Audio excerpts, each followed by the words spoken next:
Vinyl record prices are insane, and yet people still pay it. So I wanted to find out why. So I made this video, and I wanted to see if we're getting ripped off. And I've read over 1,000 comments about vinyl records, and they all have the same theme. Vinyl is too expensive. So sit down, grab a cup of coffee, and let's talk about why you need to mortgage your house for a record collection. Man, I had a great time researching this video. Learned a ton.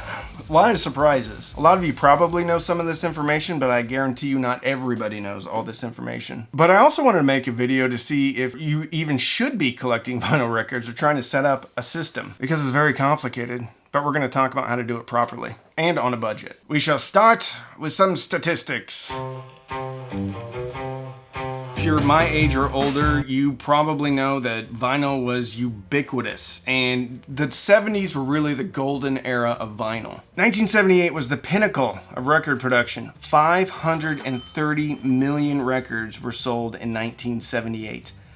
Over 500 million, and that represented 66% of all music format sales. What were the other ones? What were the other 34% made up of? I mean, reel to reel, right? But what else? 8 tracks? Yeah, 8 tracks were a thing. Put it in the comments. In the US in 1977, that was the highest level of production, totaling 344 million LPs and EPs. Yeah, and records like Rumors and even Dark Side of the Moon, which I get, people like it. I understand. I don't like it. But in the 80s and 90s, we had these and these. These are also two very culturally relevant records that came out on cassette and CD. This is White Lion. This is actually a really good record. And this one, very important, right up there with Dark Side of the Moon. Will Smith, Big Willie Style. It includes classics like Getting Jiggy With It, Men in Black, Yes, Yes, Y'all, and Just the Two of Us. Legitimately never listened to this. It's probably in perfect condition because this was included in a lot of CDs I got. I did not buy the lot of CDs based on Will Smith's Big Willie Style. Anyway, record sales were decimated. With CDs, cassettes, and everything, record sales dropped to 10 million units annually.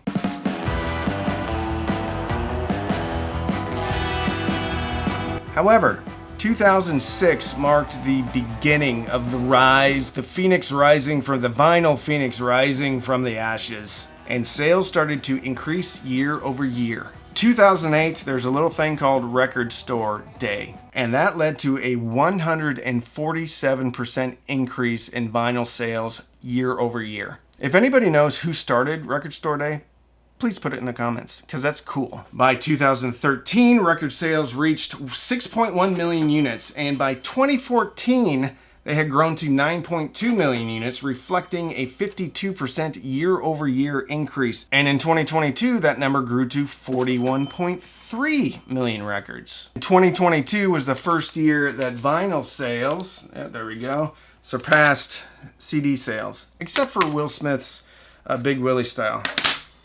That kept on selling, obviously. Just kidding. And in 2023, vinyl record sales represented 72% of non-digital. Well, obviously. What's the other 28%? Non-digital. CDs are digital. Some of these statistics are funny. But there was growth, therefore hope. And we're going to talk about that later. We got to talk about inflation. Obviously, everything is inflated. Except for CDs. Anyway, that's a whole nother video. In the early 80s, LP average cost was about $7. And adjusted for inflation today, that's about $25 to $30, which is in line with what some records cost. Now, just because a record costs $25 and that's in line with inflation does not mean it sounds good. We're going to talk about that later too. But that's a bit of an exception. Most new releases are between $35 and $50, which means vinyl prices have outpaced inflation.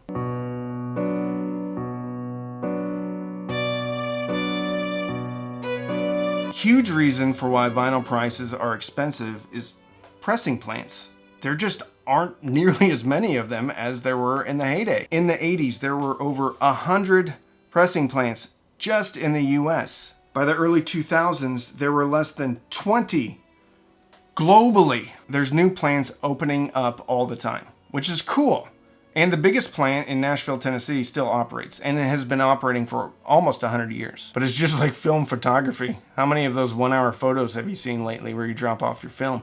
None, because film went away. However, if film would ever come back, more would pop up, and that's what's happening with pressing plants. But the takeaway is there aren't enough of them to keep up with demand right now, which increases prices. If you're learning anything new and you're getting any value out of this video, please give this video a thumbs up and like it. Maybe even share it out to somebody that may be interested in vinyl and they need to know what they're getting into. Thanks so much for watching. Another reason is because since records aren't ubiquitous, aren't mainstream anymore, it's more of a niche product. So you have niche customers. So the bands are making premium packaging. I wouldn't call them gimmicks, but there's extras. You get really nice record sleeves. You get cool little fold-out things in there. Different colored vinyl. So it's different than it was when records were mainstream. When records were mainstream, you'd get something basically the equivalent of this cassette. Very simple.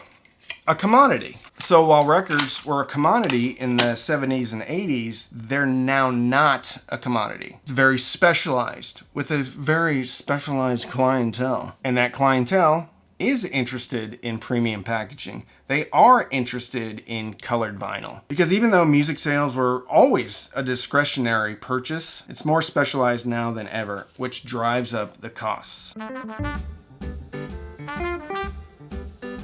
Vinyl record speculation. People are making money, and as they should. I love that there is a healthy business on Discogs where people are curating vinyl collections and reselling them. But in a way, it's kind of like the scarcity mentality with Pokemon cards, baseball cards, vintage gaming systems, whatever it is. But there's an entire cottage industry of selling used records. I would still say that there's value there though. There's a reason why you're paying more. And hopefully it's because the person that's running that Discog store knows what they're doing and is reselling, at the very least, quality recordings. And one of my patrons, Steve Gray, great guy. He's got a Discog store. And he sent me this copy of AC/DC. By the way, I went to that concert. We'll talk about that more later. Anyway, he sent me a copy of AC/DC's For Those About to Rock. Just spectacular. Even though I'm not paying $3 for a record from Steve, I basically have a guarantee that that record is going to be in great shape and it's also going to sound great. So if you're interested in getting some used vinyl, I would find a trusted Discog retailer or a retailer that you trust, but you're going to have to pay for it.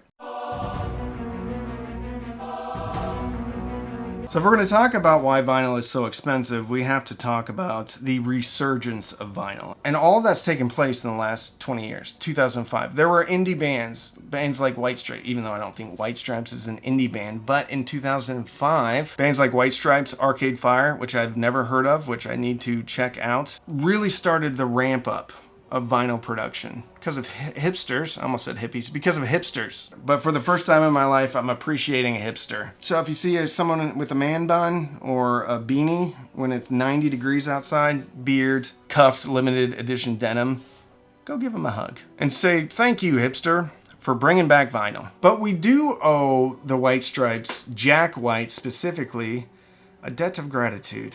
A big hug. So if you see Jack White, give him a hug too, because he started Third Man Pressing, which is in Detroit, Michigan, and that opened in 2017. And his plant was really kind of a vinyl museum, but it also leaned into high quality audiophile pressings. And that's what I love about this, because when a market dies in the mainstream, the enthusiasts take over that industry. It's not in the hands of people that don't care about it. And I always go back to film photography. If you're getting film processed, it's by someone that is passionate about film. If you're buying a new record, not so much now, but we'll get into that too. If you're buying a record, chances are a lot of those records, specifically the new ones that are more expensive, are being made by people that are passionate about vinyl in plants that were created because of passion for vinyl. And probably the people working at those plants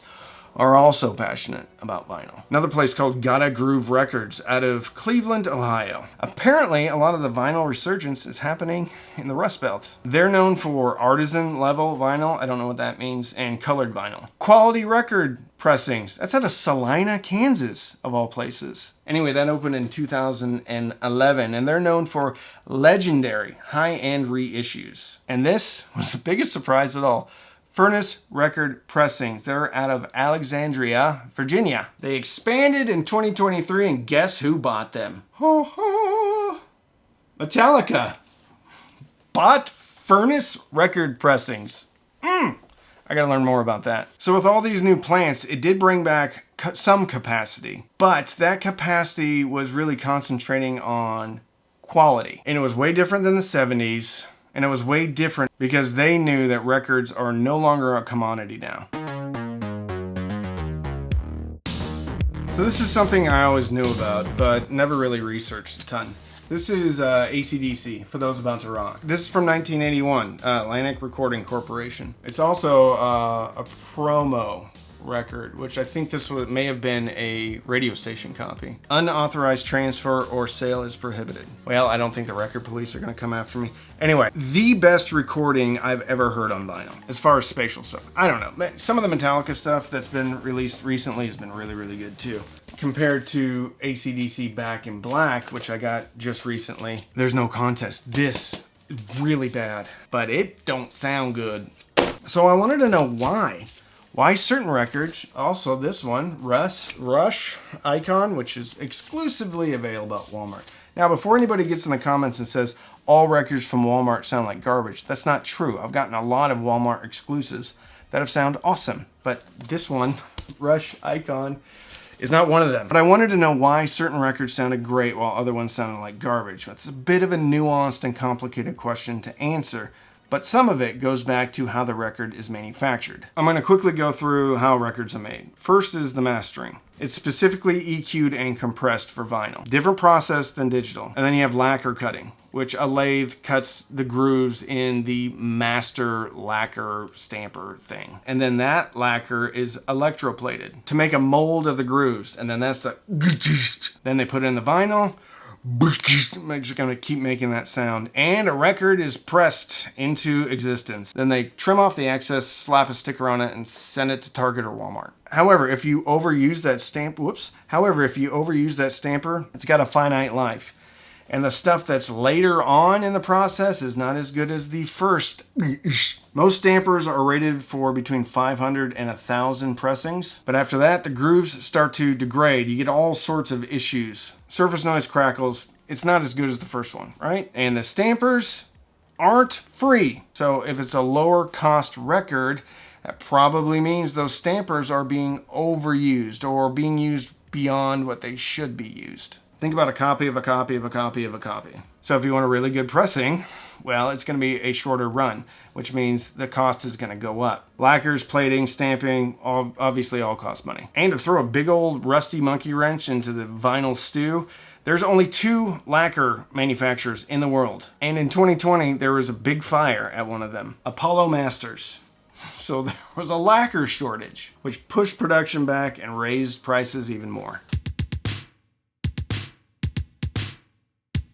The good news is there's more plants than ever in the US. Obviously not as many as in the heyday, but we have between 40 and 50 plants. And to give that some context, in 2015 there was less than 20 plants. So in the last 10 years alone, record pressing plants have doubled. Is that going to bring the prices down?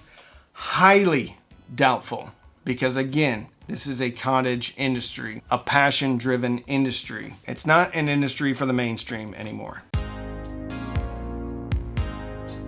Very quickly, I'm going to talk about why you might not want to get into vinyl. And if you've gotten this far, you probably know why you might not want to get into vinyl. But if you do, it can be very rewarding. But you can't be getting into it because of the music quality. That's a benefit of getting into it, but it's not a guarantee. You have to worry about cartridges. You have to worry about phono preamps. You have to worry about the variability in the pressing. You have to worry about, was it mastered from analog? Was it mastered from digital? If it was mastered from digital, was it done very intentionally so you're still going to get a good sounding record? Is it just a mass-produced thing that's on the shelves of Target or Walmart? I'm not saying you can't get a good record at Walmart, because I have. But all of these are variables, and CDs don't have that variability. Streaming does not have that variability. So if you're going to get into vinyl, you need to be getting into it for the right reasons, and that is the process and the journey. Some great quality affordable turntables come from Fluence. The RT85, Ortophon 2M Blue comes in at $500. You can also get great turntables from U-Turn. What I mostly learned from doing this video is something that I should have known all along, that this is not a mass market product anymore. And because it's not a mass market product anymore, economies of scale have gone down. And the customer now is more concerned with the experience and the audio quality than they were in the 1970s. So because of that, there's more intention, whether it be packaging, colored vinyl, the pressing itself, whatever it is. And all that comes at a cost. How much of a premium you're willing to tolerate because of the industry now, it's fundamentally up to you. But just like film photography, which is infinitesimal compared to what it was in the 80s and 90s before digital photography, there's a very healthy cottage industry surrounding it. I don't think vinyl is really a cottage industry anymore, but some of it is not a commodity anymore. And that's why it's more expensive. If you like this video, you might like the video I just did on CDs and why people still collect them. And I think a lot of those apply to vinyl records as well, but I'll link that right here. Why they collect, and it doesn't have to do with the music quality. I'll put it right here. Also, if you would like me to make a video comparing how a CD sounds to how a vinyl record sounds, please put that in the comments too. Because although I think that's a difficult video to make, I think it would be a fun one to make. If you got any value out of this, please like and subscribe. Thank you so much for watching. If you're learning anything new and you're getting any value out of this video, please give this video a thumbs up and like it. Maybe even share it out to somebody that may be interested in vinyl and they need to know what they're getting into. Thanks so much for watching.